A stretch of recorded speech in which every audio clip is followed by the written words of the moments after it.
us via Skype, a social commentator and campaigner against drug abuse and a fellow of International Visitors Leadership Program, Sonny Irakpo. Sonny Irakpo, thank you so much for joining us at this point. What are those social ills? All right, what are those social ills the government will likely be grappling with during and after this pandemic? Well, one of the pronounced one we've seen so far is the increase in criminality. Over time, we've said that the government should properly engage our youth either physically or through this online process that is on right now. So governments will be combating with the increase of criminality, drug addiction, economic frustration, and including emotional stress. So we need to properly see that young people at this time are given the right attention by first and foremost engaging them properly. Because if we don't lock down their energies, we will begin to fight the issue of drug addiction. We will continue to fight criminality, and we will continue to tackle prostitution amongst the female folks. So what we are telling the government is that they should demonstrate capacity in every aspect. Because if we talk about nation building, you can't build the nation without giving the right attention to young people. Right, so we are telling the government that what they will fight, one is increase in criminality, two, drug addiction, and three, prostitution. So government, at this point, we are saying that they should properly engage the youth so that their energies can be properly channeled. That is where I am going. That's where I'm going towards now. Everyone says government should properly engage the youths, but how can government engage these youths? Is it just by providing jobs?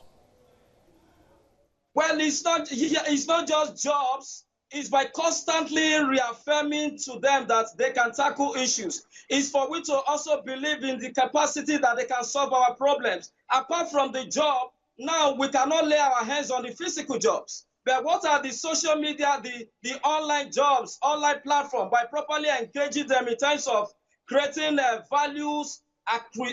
value-based skills such as skills acquisition, in barbing, in tailoring, in whatever, because we need to properly log them. We can use the online platform to engage them. We can liaise with organizations so that they can be trained. Right. So at this point in time, government must wake up to tackle the issue of this drug abuse, the issue of unemployment and prostitution that is accompanying this coronavirus we are talking about. Right, until we do that, we will continue to fight these vices, and we'll continue to, lose our promising youth to this virus and vices. Is it the job of the government alone? What about private sector? What about the youths themselves? Don't they have the onus to tell themselves some truth and forge ahead in life? Yes, the youth, they have a role to play. At this point, I want to say that the youth must reskill and reskill themselves. The skills that you have yesterday cannot be relevant at this present reality.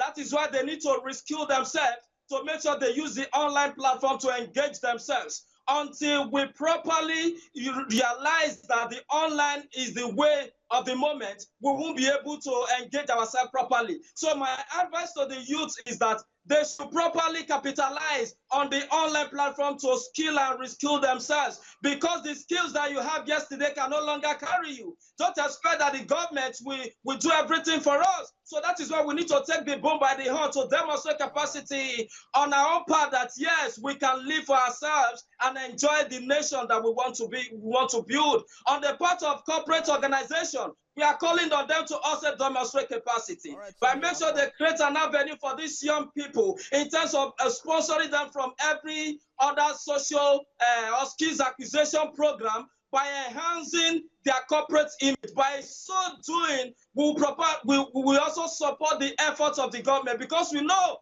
that the government